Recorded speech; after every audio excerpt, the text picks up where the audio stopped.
Hey y'all, Sarah here. It's September! Let's do this! I have so many books to read. Hashtag awesome problems. First up is Tonight the Streets Are Ours by FYA favorite Leila Sales. This book stars Arden, who's basically tired of being the loyal and loving best friend, girlfriend, sister, daughter. She feels like the only person that really understands her is a guy that she doesn't even know.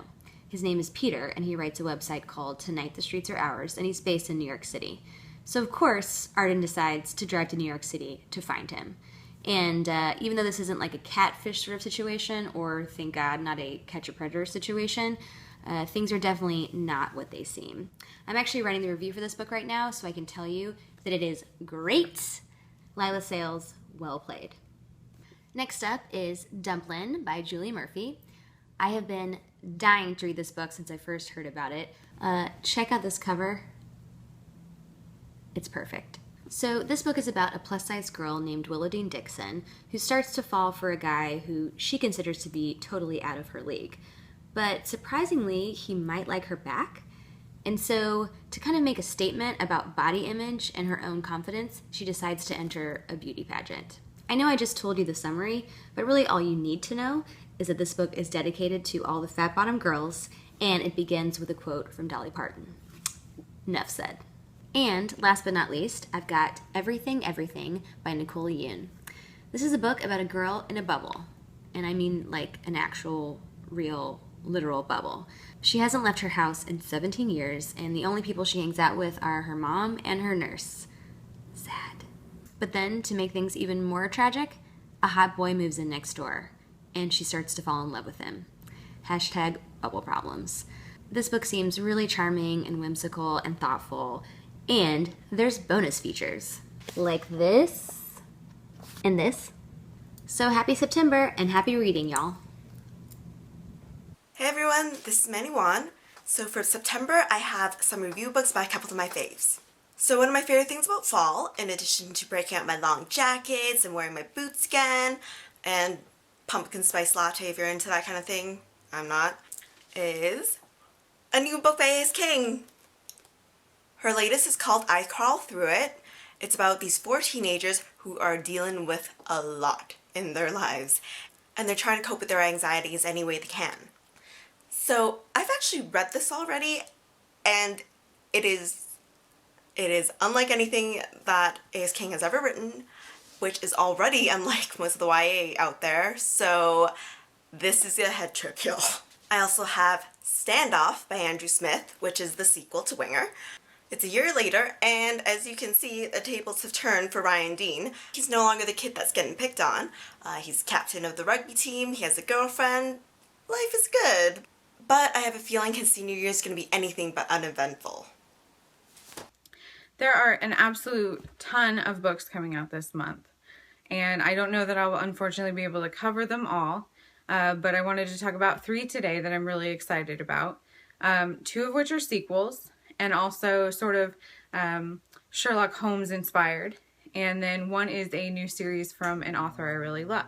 First up is ELLIE Marney's Every Word, which is a sequel to her book Every Breath, which came out last year here in the US. These Australian YA books are all out in Australia, I believe, but we here in the US have had to wait a little bit longer. This series involves James Mycroft and Rachel Watts, sort of a Sherlock spin-off, takes place in modern times, and they solve mysteries. Next up is Will Ritter's Beastly Bones, which is the sequel to our previous book club pick, Jacoby. It involves Jacoby and Abigail and all of the other crazy people they met in the first book, and going on another adventure. So I'm really looking forward to this one. And the non-Sherlock inspired book I'm reading this month is the new start of a new series from Leigh Bardugo, who authored the Grisha trilogy, and this is called Six of Crows.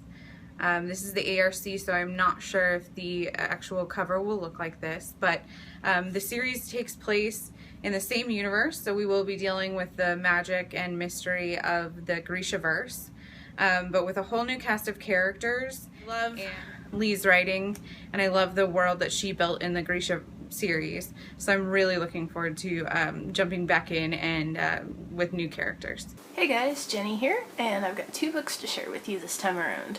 So first of all, we have Drift and Dagger by Kendall Kulper.